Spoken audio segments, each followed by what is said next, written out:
London, 1816. Harriet Brentwood, Marchioness of Wexley, had spent 5 years of marriage convincing herself that contentment was a suitable substitute for happiness. In her more honest moments, typically while alone in her bedchamber, staring at the elegant ceiling above, she acknowledged that even contentment was a generous description of her matrimonial state. Resignation might be more accurate. "Lady Wexley, your tea is growing cold," remarked her companion, Lady Farnsworth, a widow of indeterminate age whose primary occupation was ensuring Harriet never faced the burden of solitude. "Thank you, Agatha," Harriet replied, lifting the delicate porcelain to her lips. The drawing-room of Wexley House, like everything else in her life, was exquisitely appointed yet curiously devoid of warmth. "I find my thoughts wandering today." "Your thoughts, my dear, have developed a most inconvenient habit of wandering whenever your husband is expected home." Harriet allowed herself a small smile. Lord Wexley's return from his estate in Yorkshire signals the beginning of the season. One can hardly be faulted for contemplating the exhaustive social calendar that awaits. One might also contemplate why the Marquis of Wexley finds his Yorkshire estate so fascinating that he resides there 9 months of every year, leaving his Marchioness to maintain his London residence alone. "Not alone. I have you." Harriet smoothed her pale blue morning dress. "And Lord Wexley has important business matters to attend to. The running of estates is a gentleman's primary occupation. Other gentlemen manage their estates without abandoning their wives," Lady Farnsworth observed dryly. Harriet had no suitable response. Her marriage to Thomas Brentwood, Marquis of Wexley, had been arranged by her father to secure the family's tenuous finances and elevate their social standing. The Marquis had needed her dowry, modest though it was, and her father had needed the prestige of a noble connection. Neither man had consulted Harriet about her preferences, though she had entered the union willingly enough, harboring girlish fantasies that love might eventually blossom between them. 5 years later, her husband remained as coolly polite and emotionally distant as he had been at their first meeting. He fulfilled his marital obligations with mechanical precision during the London season, then retreated to Yorkshire with palpable relief. They had no children, a fact that weighed on Harriet more with each passing year. "The Duchess of Belmore's ball is tomorrow evening," Harriet said, changing the subject. "I've had my blue silk reworked with new silver trim." "A wise choice," Lady Farnsworth nodded approvingly. "Though I wonder if the emerald green might better complement your colouring." "The green is perhaps too bold." "Bold is precisely what you require, my dear. 24 years old, and you behave as if you were 60.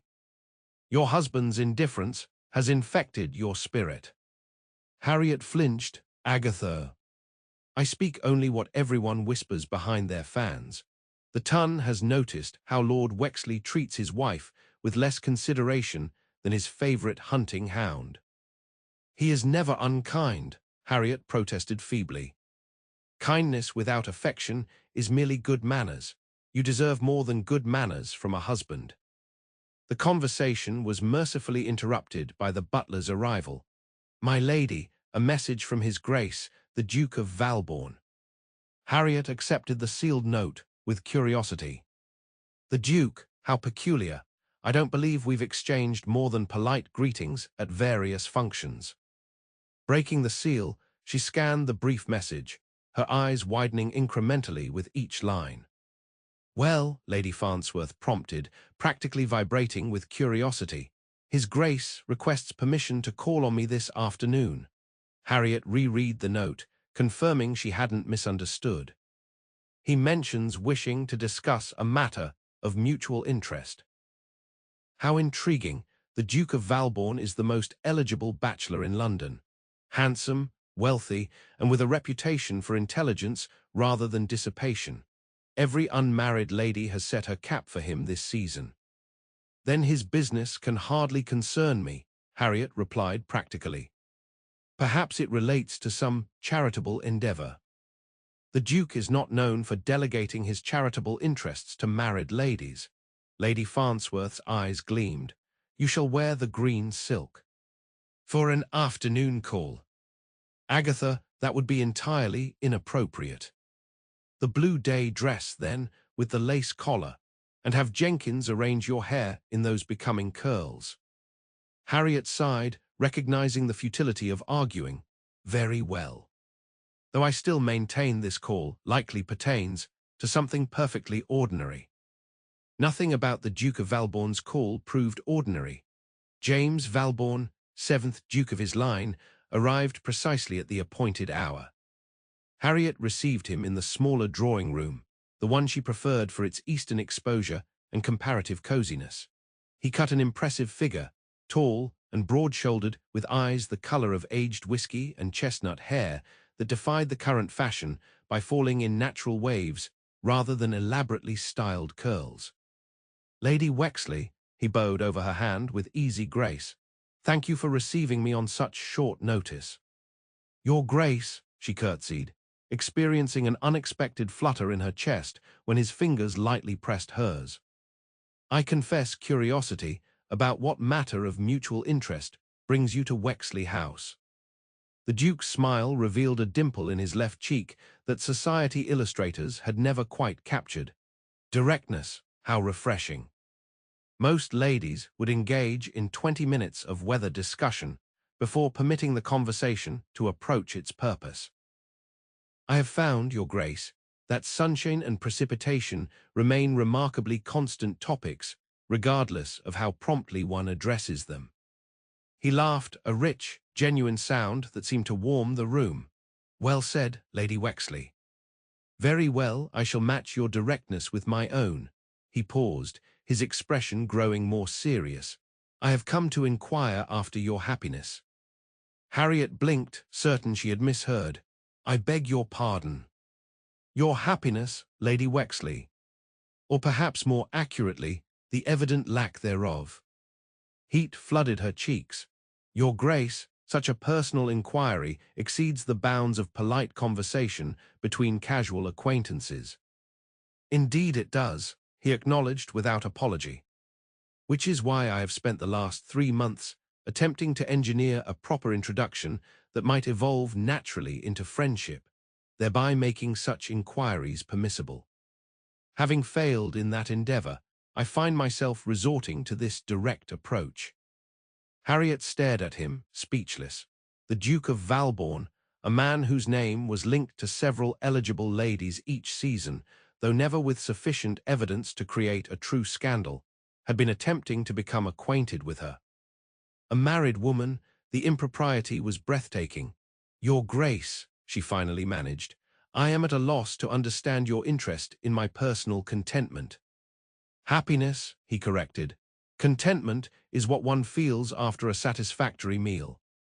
Happiness is what one should experience in a marriage.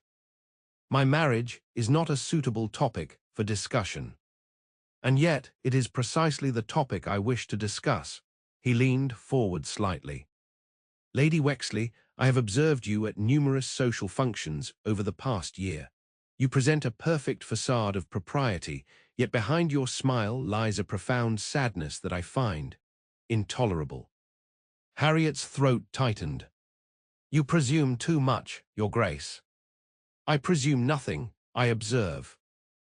And I have observed that your husband treats you with the bland consideration one might afford a piece of furniture. Valuable furniture, perhaps, but inanimate nonetheless. Anger flared within her, not at the Duke's assessment, which was painfully accurate, but at his audacity in voicing it. You insult my husband in his own home. I must ask you to leave. I shall leave if you can honestly tell me that Lord Wexley loves you, the Duke replied, his gaze unwavering. Harriet opened her mouth to deliver the necessary falsehood, then found herself unable to form the words. 5 years of pretending crumbled before the Duke's direct gaze.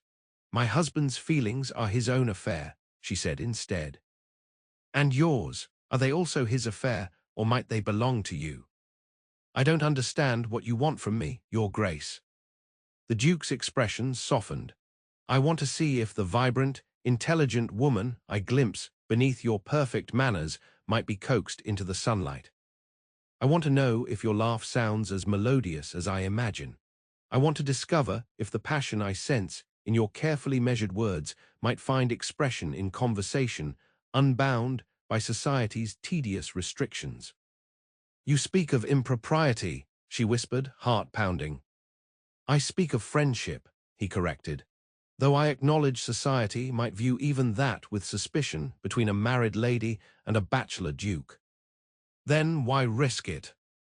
His smile returned, transforming his handsome face into something almost boyish. Because in a sea of artifice and calculation, you strike me as genuine, a rare quality worth cultivating, even at the risk of raised eyebrows. Against her better judgment, Harriet found herself drawn to his earnestness. Friendship between us would certainly provoke more than raised eyebrows, Your Grace. James, he said, if we are to be friends, and I dearly hope we shall, you must call me James when we are in private. That would be most improper. Most things worth doing generally are, in the eyes of society. Harriet couldn't prevent the small smile that curved her lips. You are very determined, Your Grace. James, he insisted, and yes, determination is a family trait. My father once courted my mother for 2 years despite her, having rejected his proposals 3 times. She rejected a duke. He wasn't a duke then, merely the second son of one. She thought him too frivolous. His eyes danced with amusement. She was correct, of course, but he improved upon acquaintance. Harriet laughed, a genuine laugh that surprised her with its freedom. And did you inherit his frivolity, along with his determination? I prefer to think I balance them more effectively, determination in purpose, frivolity in spirit. He leaned back, regarding her thoughtfully. You have a lovely laugh, Lady Wexley, as melodious as I imagined. I should like to hear it more often. Harriet, she said impulsively, if we are to be friends, you must call me Harriet. In private, she added hastily. His smile was like sunrise. Harriet, a beautiful name for a beautiful woman. She should have been offended by such a forward compliment. Instead, she felt a curious warmth spreading through her chest. You are very different from your public reputation, Your Grace, James. As are you, Harriet. The Tun sees a perfect, somewhat reserved marchioness. I see a woman of intelligence and wit who has learned to hide her light. Perhaps there is no light to hide. There is, he said with quiet certainty. I've glimpsed it in your eyes when you think no one is watching, at Lady Ashbury's musicale last month, when the young Miss Thornfield performed that moving sonata. You were transporting, your face luminous with emotion. Then Lord Wexley made some comment, and your expression shuttered like a window in a storm. Harriet felt exposed, as if the Duke had peeled back her carefully constructed layers to reveal the lonely soul beneath. You are very observant. Only of things that interest me, his gaze held hers. And you, Harriet Brentwood, interest me greatly. The remainder of his visit passed in conversation that danced along the edge of propriety, never quite crossing the line into impropriety, yet thrillingly close to it. The Duke spoke of his travels, his interest in agricultural improvements, and his fondness for Byron's poetry. Harriet found herself sharing opinions she had never voiced aloud, on literature, music, and the hypocrisies of high society. When he finally took his leave, promising to see her at the Duchess of Belmore's ball the following evening, Harriet felt as if she had awakened from a long slumber. Something within her had shifted, like ice breaking on a frozen river. Lady Farnsworth found her still seated in the drawing-room, a bemused expression on her face. Well, the older woman demanded, what did the Duke want? Harriet considered the question carefully. Friendship, he claims. Lady Farnsworth snorted inelegantly. A man like the Duke of Valbourne does not seek mere friendship with a beautiful young marchioness. I am hardly young. 24 is practically on the shelf. Nonsense. You're in your prime, and the Duke clearly recognizes it. Lady Farnsworth narrowed her eyes. Be careful, my dear. The Tun would love nothing more than a scandal involving you and England's most eligible bachelor. There will be no scandal, Harriet assured her, though her pulse quickened at the very suggestion. The Duke and I simply found we share certain interests in literature and music. And what will Lord Wexley think of this shared interest? The question sobered Harriet immediately. Her husband was due to arrive in London tomorrow in time for the Belmore ball. He would, as always, expect her to behave with perfect decorum as his Marchioness. My husband encourages intellectual friendships, she said, the lie tasting bitter on her tongue. In truth, Lord Wexley had never expressed any interest in her intellectual pursuits, viewing her primarily as an ornament to display during the season, and a caretaker for his London residence the remainder of the year. Well, Lady Farnsworth said, patting Harriet's hand, intellectual or otherwise, a friendship with the Duke will certainly make this season more interesting than the last 5 combined. Harriet couldn't disagree. The Duchess of Belmore's annual ball marked the official commencement of the London season. Harriet arrived on her husband's arm, acutely aware of the contrast between his cool detachment and the Duke's warm attentiveness the previous day. Lord Wexley had arrived from Yorkshire just hours before the ball, barely acknowledging his wife beyond a perfunctory greeting and a critical assessment of her appearance. The green silk, he had commented with a slight frown. Rather bold for the first ball of the season, is it not? Lady Farnsworth suggested the colour suits my complexion, Harriet had replied, fighting the urge to change into something more subdued. I suppose it's adequate. He had turned away, his interest already exhausted. We shall depart at 9, I expect punctuality. Now, as they entered the Belmore ballroom, Harriet felt the familiar weight of her marriage settling across her shoulders.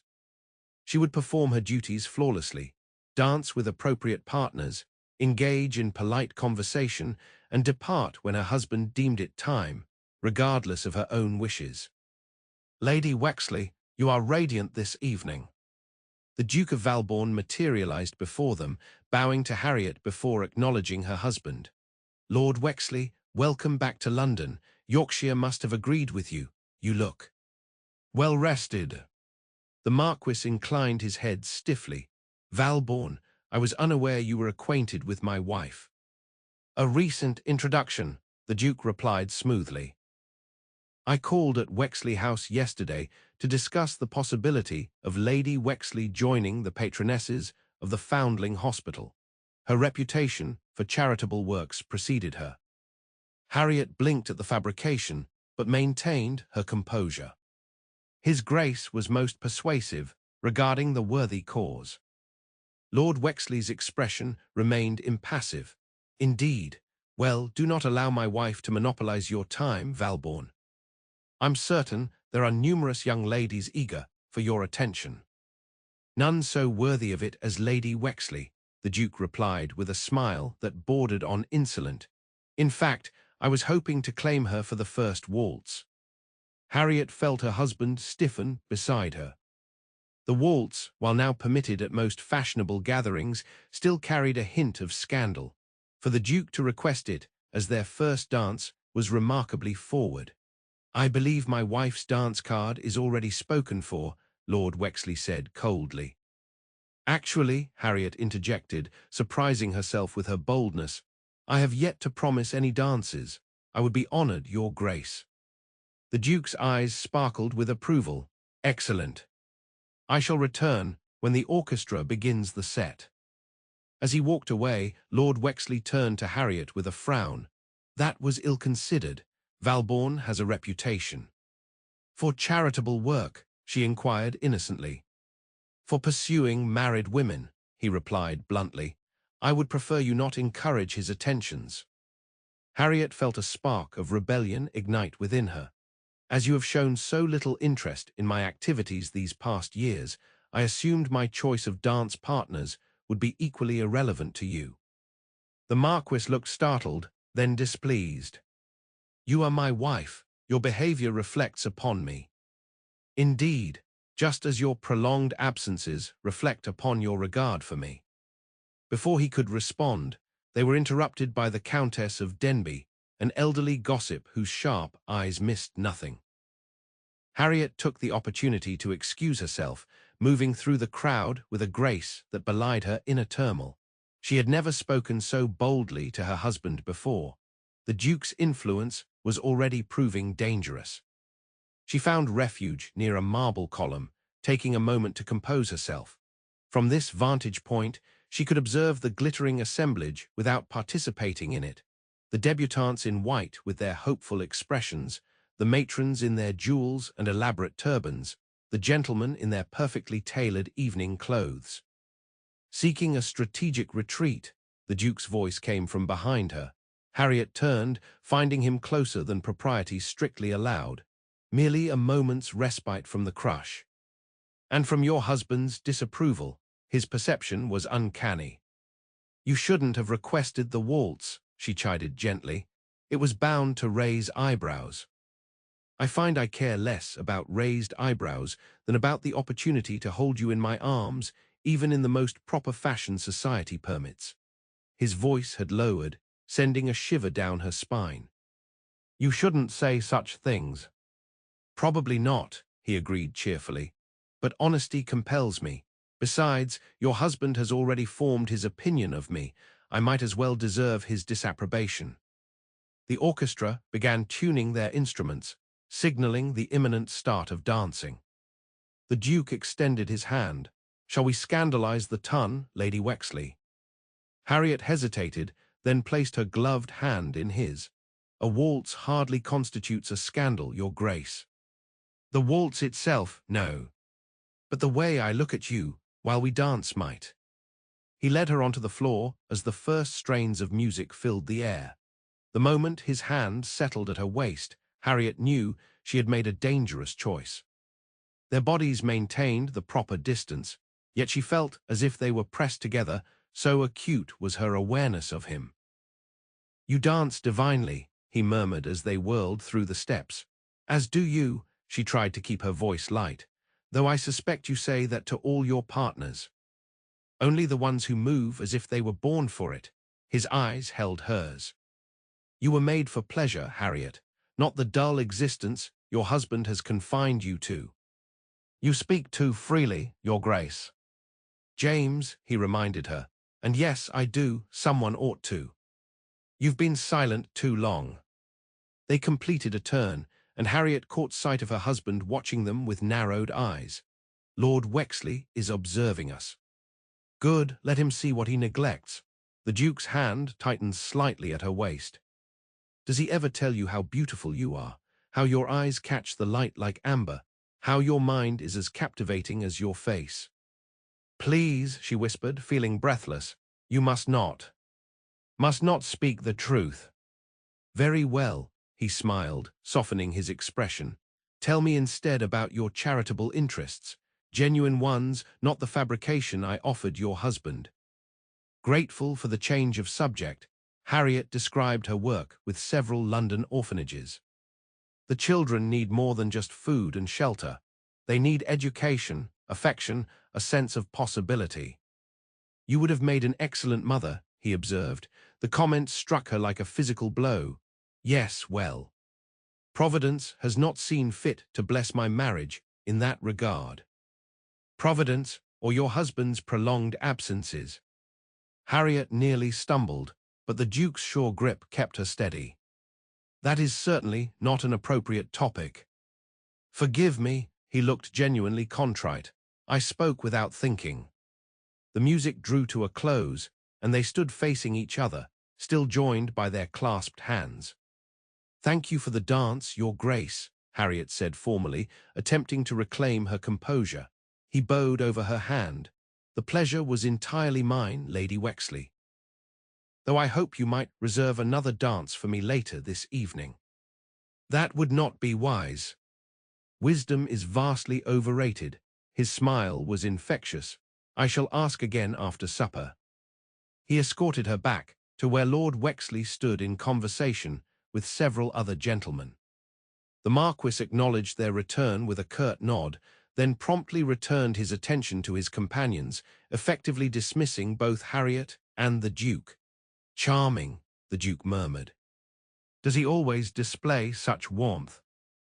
"You are incorrigible," Harriet whispered, fighting a smile. "One of my better qualities," he bowed again, "until later, Lady Wexley." As he departed, Harriet became aware of curious glances directed her way. No doubt their waltz had already generated whispers. She should care more about potential gossip, she knew. Yet somehow, the Duke's attention had awakened something in her that made society's opinion seem suddenly less important than her own happiness. The evening progressed with predictable elegance, quadrilles and country dances, polite conversation, elaborate refreshments. Harriet performed her social duties with practiced grace, all while acutely aware of the Duke's presence across the ballroom. Occasionally their eyes would meet, and he would smile in a way that made her heart flutter most inappropriately. During supper, Harriet found herself seated with Lady Farnsworth and several other ladies whose husbands had wandered off to discuss politics or sporting matters. "Your waltz with the Duke caused quite a stir," Lady Farnsworth commented quietly. "Lady Denby is convinced he's pursuing you." "Ridiculous," Harriet replied, though her cheeks warmed. "It was a single dance." "It was the way he looked at you during that single dance," corrected Lady Pemberton, a young widow with a penchant for romantic notions. "As if you were the only woman in the room." "The Duke is known for his gallantry," Harriet demurred. "And Lord Wexley is known for his indifference," Lady Pemberton added bluntly. "One can hardly blame a neglected wife for enjoying a handsome Duke's attention." "Catherine," Lady Farnsworth admonished, "mind your tongue." "Oh, we're all thinking it," Lady Pemberton shrugged. "Half the ton believes the Marquis keeps a mistress in Yorkshire." Harriet set down her fork, appetite vanishing. She had heard the rumours, of course, but having them stated so boldly at a public gathering was mortifying. "Forgive me, Lady Wexley," Lady Pemberton said, looking genuinely contrite. "That was unconscionably rude." "It's quite all right," Harriet lied. "People will gossip regardless of truth." "Speaking of gossip," Lady Farnsworth interjected, clearly attempting to change the subject, "have you heard that young Lord Merryweather has finally offered for Miss Edwards?" After 3 seasons of particular attention, her father apparently forced the issue. The conversation moved to safer topics, but Harriet's thoughts remained turbulent. Was her husband truly keeping a mistress? The possibility had occurred to her, given his prolonged stays in Yorkshire, but she had never allowed herself to dwell on it. Now, the idea lodged itself firmly in her mind, bringing with it a surprising emotion, not jealousy or heartbreak, but indignation. If Lord Wexley had found affection elsewhere, why maintain the pretense of their marriage? Why deny her the possibility of finding happiness with someone who might truly value her? When the Duke approached after supper to claim his promised dance, Harriet accepted with a decisiveness that surprised even herself. This time, they joined a cotillion, which afforded brief moments of conversation as they moved through the patterns. "You seem troubled," he observed during one such moment. "It's nothing," she replied automatically. "Untrue, but I won't press you." His fingers brushed hers as they turned. "Though I hope someday you'll trust me enough to share your thoughts." The dance separated them before she could respond, bringing her face to face with Lord Merryweather, who smiled politely as they completed their steps. "Lady Wexley, you're positively glowing this evening," he commented. "Thank you, Lord Merryweather, and may I offer congratulations on your engagement to Miss Edwards." He looked startled. "News travels fast. We only finalized arrangements this afternoon."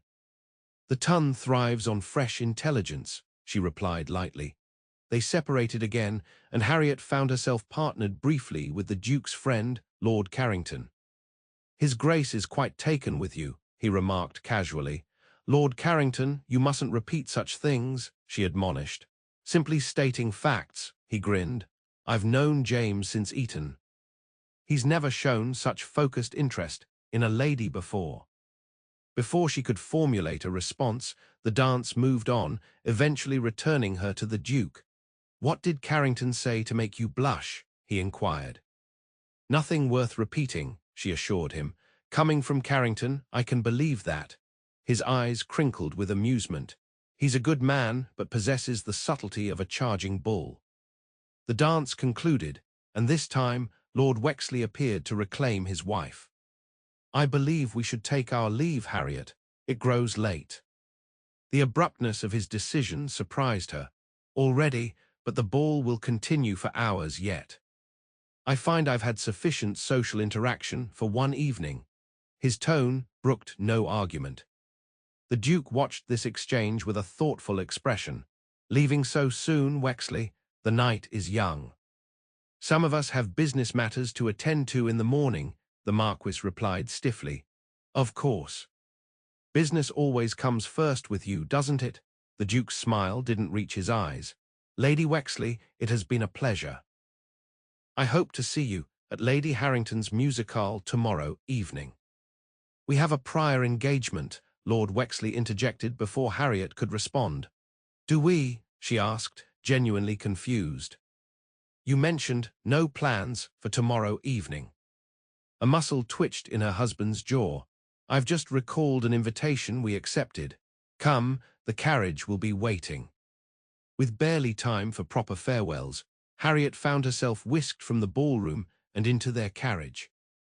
They rode in silence for several minutes before Lord Wexley finally spoke. "You will not dance with the Duke again." Harriet stared at him in astonishment. "I beg your pardon. Valbourne's interest in you is inappropriate. I will not have my wife becoming the subject of tawdry speculation." "We danced twice," she said carefully, "hardly enough to generate scandal. It's not the number of dances, but the manner in which he looks at you." The Marquis's voice was cold. "As if he has some claim on your attention. And does he not, as a gentleman of good standing and an acquaintance? Do not play naive, Harriet. It doesn't suit you." He looked out the carriage window, his profile rigid. "Valbourne has a reputation for seducing married women. Unlike you, who merely abandons them." The words escaped before she could reconsider. Lord Wexley turned to her, genuinely shocked. "I beg your pardon." Now committed, Harriet continued. "You spend 9 months of every year in Yorkshire, leaving me to maintain your London household and represent our marriage in society. You can hardly be surprised if another gentleman shows interest in the wife you so thoroughly neglect." "I neglect nothing," he replied icily. "I provide you with every material comfort, an excellent home, and complete freedom to pursue your charitable interests. Many women would consider themselves fortunate." "Fortune is relative," she countered. "Some might prefer affection to affluence." "Affection?" He looked genuinely perplexed. "We have been married 5 years. Surely we've moved beyond such youthful sentiments." "Have we? I wasn't aware that affection had an expiration date." The carriage arrived at Wexley House, ending their conversation at an impasse. As they entered, the butler informed them that a messenger had delivered a package for Lady Wexley in their absence. In her bedchamber, Harriet found an exquisitely bound volume of poetry, Wordsworth's latest collection, with a simple note. "For our discussions of literature, with admiration, J.V." She pressed the book to her chest, emotions swirling. No one had given her such a thoughtful gift in years. Lord Wexley's presents were invariably expensive, but impersonal, jewels or gowns selected by his secretary with no consideration for her preferences. The Duke, after a single conversation, had chosen something that spoke directly to her mind and spirit. The contrast could not have been more stark. That night, Harriet lay awake long after retiring, her thoughts in turmoil. The Duke's attention had awakened feelings she had believed dormant, not merely physical attraction, though that was undeniably present, but a deeper longing for connection, for being truly seen and valued. In the quiet darkness, she acknowledged a truth she had long suppressed. Her marriage was a hollow arrangement that would never fulfill her deepest needs. The realization brought not despair but a curious lightness, as if naming her discontent had somehow diminished its power. The following morning, Harriet was surprised when Lord Wexley joined her for breakfast, an unusual occurrence even when he was in residence. "I've been thinking about our conversation last night," he began without preamble. "Your accusations were unfair. I have fulfilled every obligation of our marriage contract." Harriet set down her teacup carefully. "I never suggested otherwise, but a marriage should be more than a contract, should it not?" "You speak of love." He pronounced the word as if it were a foreign concept. "We entered this union with clear understanding of its purpose, to unite our family's interests and provide stability. And has it brought you satisfaction, this arrangement?" The question seemed to catch him off guard. "Satisfaction? I suppose I've never considered it in those terms. It has served its purpose." "Like a well-drafted legal document or a profitable business venture," Harriet observed. "Precisely." He nodded, missing her sarcasm entirely. "Which is why Valbourne's interference is so objectionable. He threatens the stability of a perfectly functional arrangement. Perhaps what troubles you is not his interference, but the possibility that I might welcome it." The boldness of her statement surprised even her. Lord Wexley's expression hardened. "Do you welcome it?" Harriet met his gaze steadily. "I welcome being treated as more than an ornament or a convenience. I welcome conversation that stimulates my mind. I welcome feeling that my thoughts and feelings matter to another person."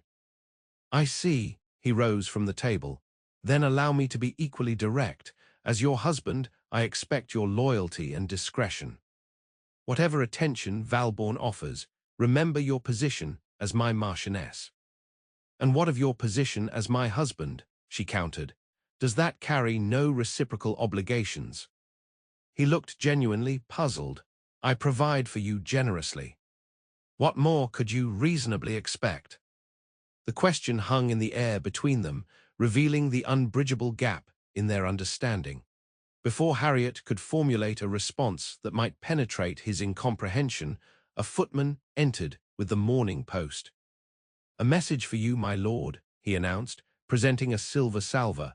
Lord Wexley broke the seal and scanned the contents, his expression shifting from irritation to something approaching alarm. "I must go out.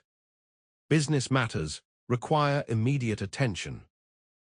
"Of course," Harriet replied, unsurprised by the abrupt termination of their conversation. "Will you be returning for dinner?" "Unlikely. And regarding Lady Harrington's musicale this evening, you may attend if you wish. Lady Farnsworth should accompany you, naturally." With that, he departed, leaving Harriet to wonder at the sudden change in his position. Only last night, he had invented a prior engagement to prevent her attendance at the very event he now permitted. What could have prompted such a reversal? The answer arrived shortly after noon in the form of another note from the Duke. "Dearest Harriet, I find myself wondering if the poetry met with your approval.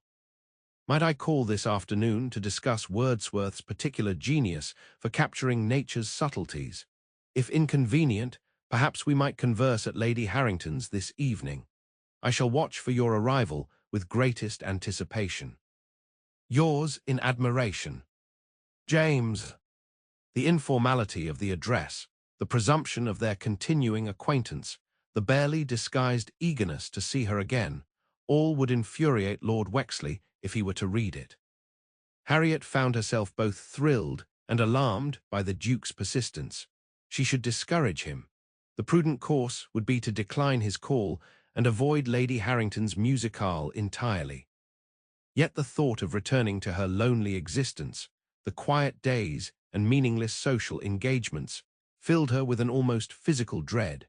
Before she could resolve her dilemma, Lady Farnsworth arrived in a state of high excitement. "You'll never guess what I've just heard," she exclaimed, barely waiting for the drawing-room door to close behind her. "Lord Wexley and the Duke of Valbourne were seen entering White's not an hour ago engaged in what appeared to be a most heated discussion. Harriet felt her heart skip. What sort of discussion? No one could overhear, but they sequestered themselves in a private room. The speculation is running wild. Lady Farnsworth's eyes gleamed with the joy of shared gossip. Some say it concerns business matters, but others suggest it might involve a more personal dispute. Concerning me, Harriet said flatly. Well, you did dance with the Duke twice last night, and he was most attentive. Lady Farnsworth settled herself on the sofa. The Tun has noticed. There's already talk. People will always find something to talk about, Harriet replied, though anxiety twisted in her stomach. What was transpiring between her husband and the Duke? She didn't have to wait long to find out. That afternoon, both men arrived at Wexley House together, their expressions grave. Harriet received them in the drawing room, Lady Farnsworth hovering nearby as propriety demanded when a gentleman caller was received. Harriet, Lord Wexley began stiffly, the Duke has something to discuss with you. I have given my permission for this conversation, though I cannot say I approve of its content. The Duke stepped forward, his expression uncharacteristically serious. Lady Wexley, I have just had a most illuminating conversation with your husband. It seems we have certain fundamental disagreements regarding the nature and purpose of marriage. Indeed, Harriet's voice remained steady despite her racing pulse. Yes. Lord Wexley believes a marriage based on mutual advantage is perfectly satisfactory. I, however, maintain that a union without affection is a prison for both parties, regardless of its material benefits. Lord Wexley's jaw tightened. Your romantic notions are irrelevant, Valbourne. My marriage is not your concern. On the contrary, the Duke replied evenly. When a man of honor witnesses suffering, it becomes his concern. Lady Wexley deserves more than a business arrangement disguised as matrimony. How dare you presume to know what my wife deserves? Lord Wexley's voice rose slightly. I dare because you have demonstrated no interest in discovering it yourself. The Duke turned back to Harriet. Lady Wexley, Harriet, I have asked your husband a direct question, and now I put it to you. Are you happy in this marriage? The room fell silent. Lady Farnsworth's eyes widened to an almost comical degree. Lord Wexley looked as if he'd been struck, and Harriet felt the weight of 5 years of pretense pressing down upon her. No, she said quietly. I am not happy. The simple truth, once spoken, seemed to hang in the air between them all. There, the Duke said to Lord Wexley, you have your answer. The Marquis stared at his wife, as if seeing her for the first time. You've never complained. Would you have listened if I had? Harriet asked. You've made it abundantly clear that our marriage is a contract, not a partnership. My happiness was never a consideration. This is preposterous, Lord Wexley sputtered. One cannot dissolve a marriage simply because it lacks romance. Perhaps not, the Duke agreed, but one can acknowledge its fundamental failure and seek honorable solutions. What solutions? Harriet asked, hardly daring to hope. The Duke's expression softened as he looked at her. I have proposed to Lord Wexley that he release you from your marital obligations. A quiet separation, generous settlement, and eventual divorce that would allow you both to seek happiness elsewhere. Divorce, Harriet whispered, shocked. Such a thing was almost unheard of in their circles, requiring an act of Parliament and inevitably resulting in scandal. It would ruin her reputation, Lord Wexley objected. Less than you might think, the Duke countered. With my support and protection, society would adjust. They always do when a duke is involved. Your support, Lord Wexley's eyes narrowed. So this is your game, you wish to take my wife for yourself. I wish to give Harriet the freedom to choose her own path, the Duke corrected. Whether that path includes me is entirely her decision. But yes, I would consider it the greatest honor if she eventually chose to accept my affections. Harriet felt light-headed. Events were moving too quickly, spinning beyond her control. This is overwhelming. Of course it is, the Duke acknowledged. I don't expect an immediate decision. I merely wish to present the possibility. And what of my wishes? Lord Wexley demanded. You speak as if my wife's happiness is the only consideration. Are you happy, Wexley? The Duke asked bluntly. Truly happy in this marriage, or is it merely convenient? The Marquis opened his mouth, then closed it again, seemingly at a loss. I thought as much, the Duke said. You stay in Yorkshire 9 months of the year because you find no joy in your wife's company. She remains in London because your presence brings her no comfort. You both endure a charade for the sake of appearances and family expectations. Is that truly how either of you wishes to spend the rest of your lives? The question hung in the air, uncomfortable in its accuracy. I need time to consider, Lord Wexley finally said. This is not a matter to be decided hastily. Of course, the Duke agreed. Take what time you require, but know this, my offer stands, and my feelings for Lady Wexley will not change. With that, he bowed to Harriet, nodded curtly to Lord Wexley, and took his leave, leaving a stunned silence in his wake. Well, Lady Farnsworth exclaimed when the door closed behind him, I have never, in all my years, such a declaration. Lord Wexley turned to Harriet, his expression a mixture of anger and confusion. Did you encourage this? No, she replied honestly.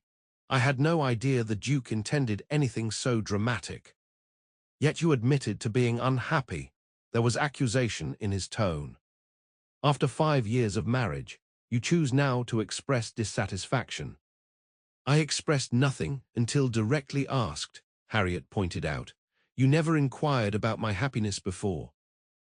Because I assumed you were sensible enough to appreciate the advantages of our arrangement. Advantages like solitude, like being treated as an afterthought, like watching youth and possibility slip away while fulfilling obligations to a man who views me as a convenience. Her vehemence seemed to startle him. I had no idea you harbored such resentment. Because you never bothered to know me at all. The truth of this statement struck Harriet anew. In 5 years of marriage, her husband had never made the slightest effort to understand her thoughts, her dreams, her desires. We are strangers who happen to share a name and occasionally a residence. Lord Wexley ran a hand through his hair, a rare gesture of discomposure. What do you want, Harriet? To end our marriage. To create a scandal that will echo through society for years to come. I want to be valued, she said simply. I want to be seen. Whether that requires ending our marriage, I don't know. I need time to consider, just as you do. He studied her face, as if trying to reconcile the composed, acquiescent wife he thought he knew with the woman speaking her mind before him. Very well, we shall both reflect on the matter. In the meantime, I suggest we maintain appearances. Will you accompany me to Lady Harrington's musicale this evening? The request surprised her. You wish to attend after all. I think it prudent to demonstrate that our marriage remains intact while we contemplate its future. His practical approach to even this crisis was so characteristic that Harriet nearly laughed. Very well, she agreed. We shall present a united front while privately considering dissolution. How very civilized of us. His lips twitched slightly. Civilization is merely the art of disguising our true natures behind acceptable facades. It was perhaps the most insightful thing he had ever said to her. That evening, their arrival at Lady Harrington's caused a subtle stir. Word of the Duke's visit to Wexley House had evidently circulated, and curious glances followed them as they made their way through the crowded rooms. The Duke was already present, engaged in conversation with their hostess. His eyes found Harriet immediately, and though he maintained perfect decorum, the warmth in his gaze was unmistakable. Throughout the musical performances, Harriet was acutely conscious of both men, her husband seated beside her with rigid propriety, and the Duke positioned where he could observe her without being obvious about it. During the intermission, Lord Wexley was drawn into conversation with several political associates, leaving Harriet momentarily unattended. The Duke approached, timing his arrival precisely when it would appear most natural. "Lady Wexley," he bowed, "I trust you're enjoying the music." "Very much, Your Grace," she replied, aware of watching eyes. "Miss Lawrence's performance was particularly moving." "Indeed," he lowered his voice. "Harriet, I must apologize for my impetuosity this afternoon. I had intended a more gradual approach, but seeing you with him, seeing your unhappiness, I could not remain silent." "You placed me in an impossible position," she murmured. "I offered you a possible escape from an impossible position," he corrected gently. "There's a difference. And if I don't wish to escape, if I choose to honor my vows despite their difficulty." His expression grew serious. "Then I would respect your decision, however much it pained me. I want your happiness, Harriet, even if it doesn't include me." The selflessness of this statement touched her deeply. "Why?" she asked. "Why concern yourself with my happiness at all? There are countless eligible ladies who would welcome your attention without such complications." "Because from the moment I first observed you, truly observed you beyond the surface beauty that everyone sees, I recognized a kindred spirit. Someone who feels deeply, thinks profoundly, yet has learned to hide those qualities beneath social conformity." His eyes held hers. "I see you, Harriet, not the Marchioness, not the ornament, but you." Her heart constricted. "James." "There you are, my dear," Lord Wexley's voice interrupted as he rejoined them. "Your Grace," he acknowledged the Duke coolly. "Lord Wexley," the Duke replied with equal coolness. "I was just complimenting your wife on her excellent taste in music. Miss Lawrence's Beethoven was superbly interpreted, wouldn't you agree?" "I confess I'm no connoisseur," the Marquis admitted. "But it seemed well executed to my untrained ear." "Harriet has a remarkable sensitivity to music," the Duke continued. "Her observations on the emotional quality of Beethoven's later works are most insightful." Lord Wexley looked at his wife with faint surprise. "Is that so? I wasn't aware you had such specific interests in music, my dear." "There are many things about your wife you aren't aware of, I suspect," the Duke commented, his tone deceptively light. Before the conversation could develop further, Lady Harrington announced the resumption of the program. As they returned to their seats, Harriet caught a glimpse of her husband's expression, not angry, as she might have expected, but thoughtful, almost puzzled. The remainder of the evening passed without incident, though Harriet was conscious of a new tension between the three of them, an unspoken triangle of claims and counterclaims that the rest of society could sense without fully understanding. Later, as their carriage returned them to Wexley House, Lord Wexley broke the silence unexpectedly. "Valbourne seems to know you better after a few days' acquaintance than I do after 5 years of marriage." The statement held no accusation, merely a quiet recognition. "Perhaps because he asked questions rather than making assumptions," Harriet suggested gently. "Perhaps." He gazed out the carriage window. "I never considered that you might want more from our arrangement than material comfort and social position. Most women do." "Yes, I'm beginning to realize that." He turned to face her. "Would it surprise you to learn that I'm not entirely happy either?" Harriet considered this. "No, contentment requires more than duty fulfilled." "Indeed," he sighed. "I married you because my estates needed your dowry and because you seemed biddable, unlikely to interfere with my preferred routines. I never considered whether we might suit in other ways." "Nor did I," she admitted. "I was young, flattered by your proposal, and eager to please my father. I thought affection would develop naturally over time." "And when it didn't, you resigned yourself to disappointment." His perception surprised her. "While I simply removed myself to environments where I felt more comfortable." "Yes." They lapsed into silence again, each contemplating the stark truth of their situation.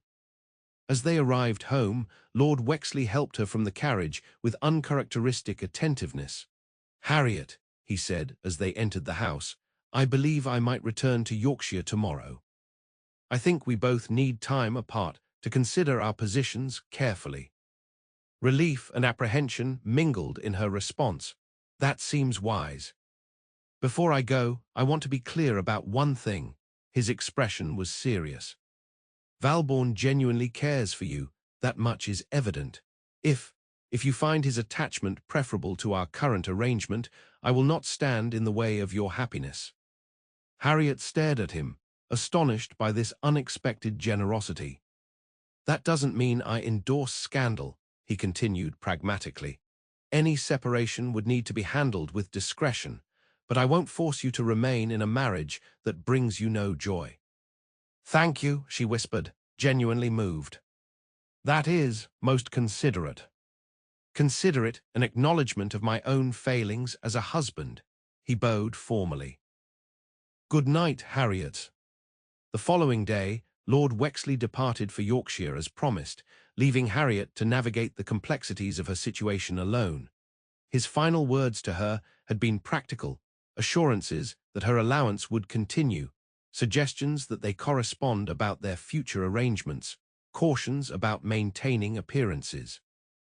Not once had he mentioned love or affection, either as something he felt or something he regretted not feeling. In that, at least, he remained consistent. With her husband gone, Harriet found herself in an unusual position, technically still married, yet with her husband's tacit permission to explore the possibility of dissolution. Society, of course, knew nothing of these private arrangements, which created a precarious balance between appearance and reality. The Duke called the day after Lord Wexley's departure, bringing with him a small potted orchid.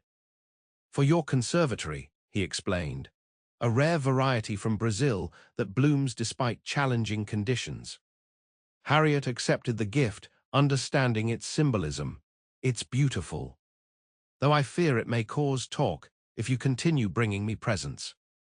"Let them talk," he replied, his smile warming her. "I would court you properly, Harriet, with your permission. Flowers, poetry, music, all the traditional tokens of admiration." "I am still married," she reminded him, though her heartbeat quickened at his declaration. "In name only, from what I understand. Wexley has returned to Yorkshire." "Yes. We agreed to consider our situation separately." "And what are your considerations thus far?" His directness both thrilled and alarmed her. "It's only been a day, James," she chided gently.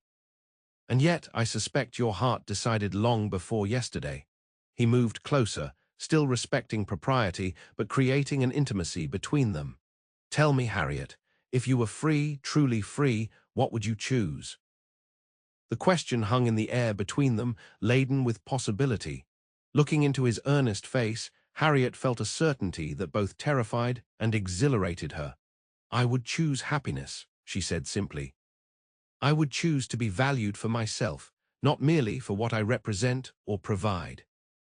And if I told you that I value everything about you, your mind, your spirit, your compassion, even your adorable frown when you're contemplating a difficult decision, like the one you're making now."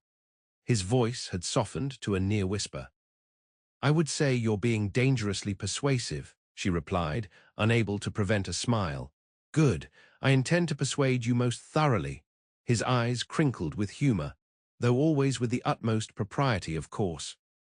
"At least until such time as propriety is no longer required." "James," she exclaimed, feeling her cheeks warm. "Too forward?" he asked, unrepentant. "Forgive me. I find my customary restraint difficult to maintain in your presence."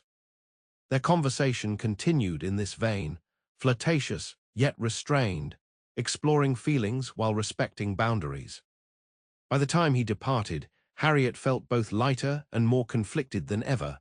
Lady Farnsworth, who had discreetly absented herself during most of the Duke's visit, returned with pointed questions. "Well, has he proposed yet?" "Agatha, I'm still married." "A technicality that apparently concerns neither your husband nor your Duke." She settled herself on the sofa. The Tun is already buzzing with speculation. Lady Jersey herself cornered me at the circulating library to inquire about Lord Wexley's sudden return to Yorkshire. What did you tell her? That business matters required his attention, of course. I'm not about to fuel gossip, no matter how delicious I find the situation personally. She fixed Harriet with a shrewd look. But you must decide your course soon, my dear. Limbo is the least comfortable of all positions. Harriet sighed, I know. But the implications are enormous. Divorce would create a scandal regardless of the Duke's protection. Less than you might think, Lady Farnsworth replied thoughtfully. The Tun forgives much when affection is genuine and wealth abundant. Both conditions apply in this case. Still, to end a marriage, it feels like failure.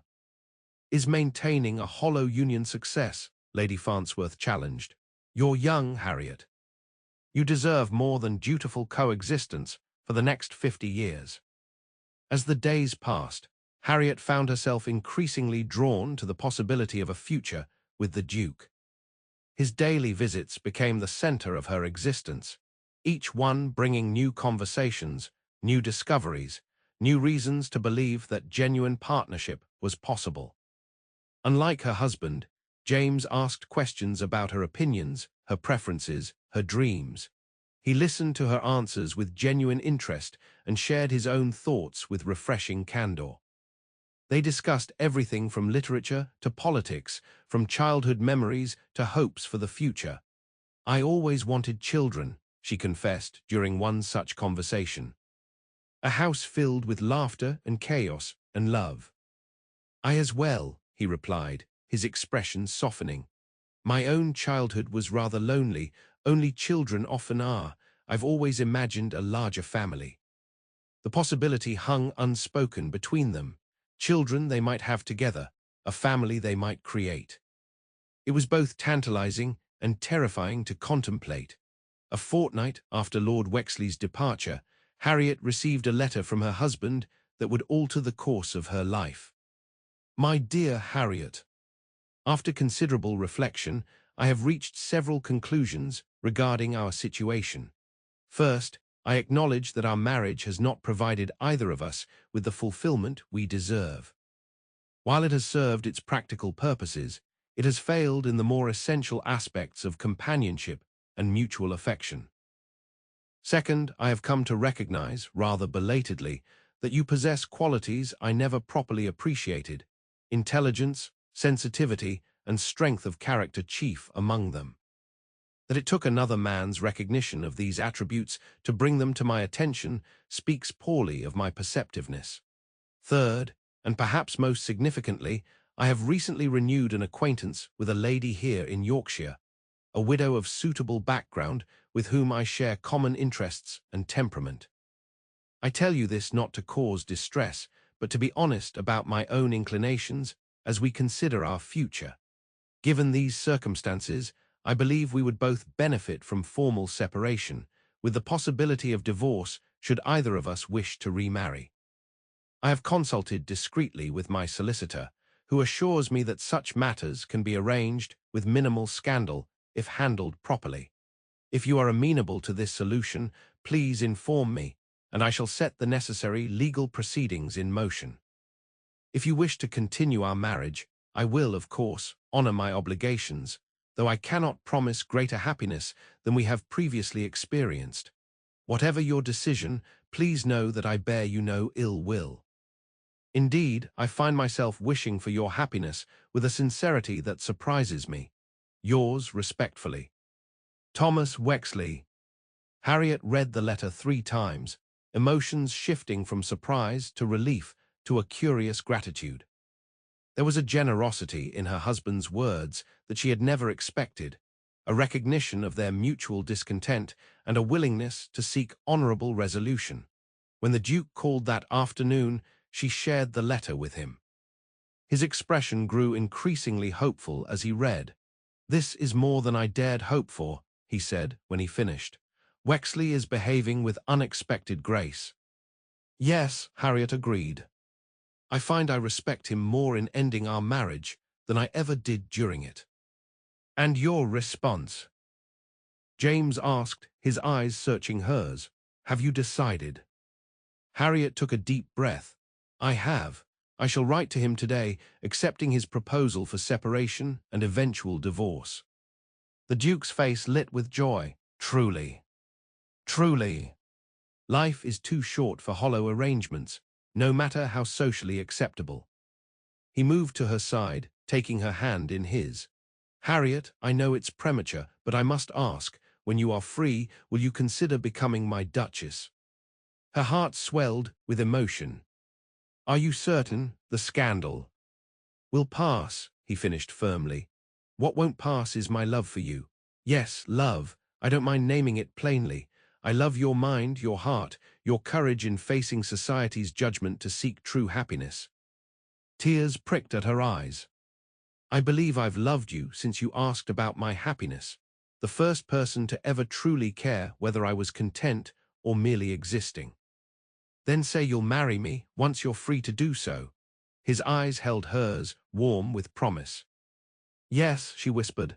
"Yes, I will marry you, James." He raised her hand to his lips, the gesture both proper and profoundly intimate. "Then I shall count every day until you become my Duchess." The process of separation and divorce proved less scandalous than Harriet had feared. Lord Wexley, true to his word, arranged matters with discretion and generosity. A bill of divorcement was introduced in Parliament, based on the mutually agreed ground of incompatibility, a rare but not unprecedented approach that avoided more sordid accusations. Society buzzed, of course, but the Duke's unwavering support and obvious devotion transformed what might have been a ruinous scandal into a romantic narrative that many found irresistible.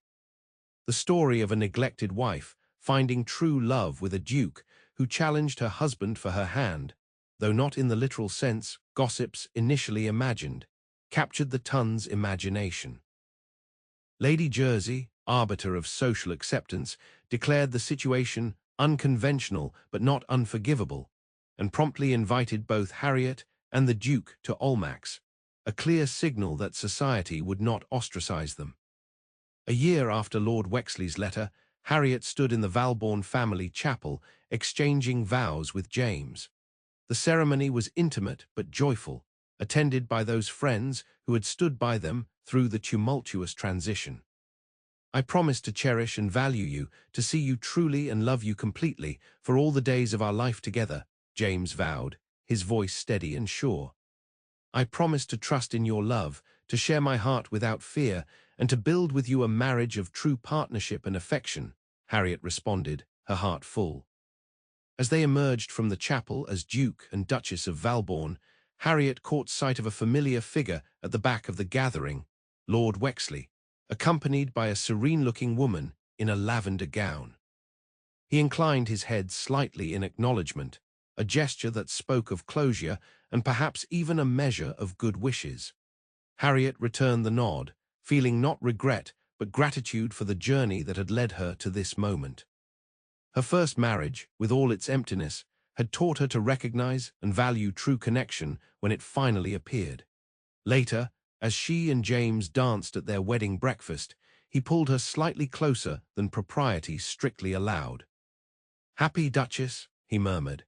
"Incandescently so," she replied, her smile radiant. Who would have thought that a marriage of convenience would lead to one of such overwhelming inconvenience to society's expectations? His laugh warmed her to her toes. "The best things in life generally defy expectation, my love, just as you have defied every expectation of what a duchess should be, by being precisely what this duke needs." "And what is that?" she asked, tilting her face up to his. "My perfect match," he replied simply. "In every way that matters." As they whirled across the floor, Harriet reflected that life's greatest happiness often lay not in meeting society's expectations, but in finding the courage to exceed them, to seek true connection, to demand genuine love, and to recognize that marriage, at its best, was not a contract but a daily, joyful choice.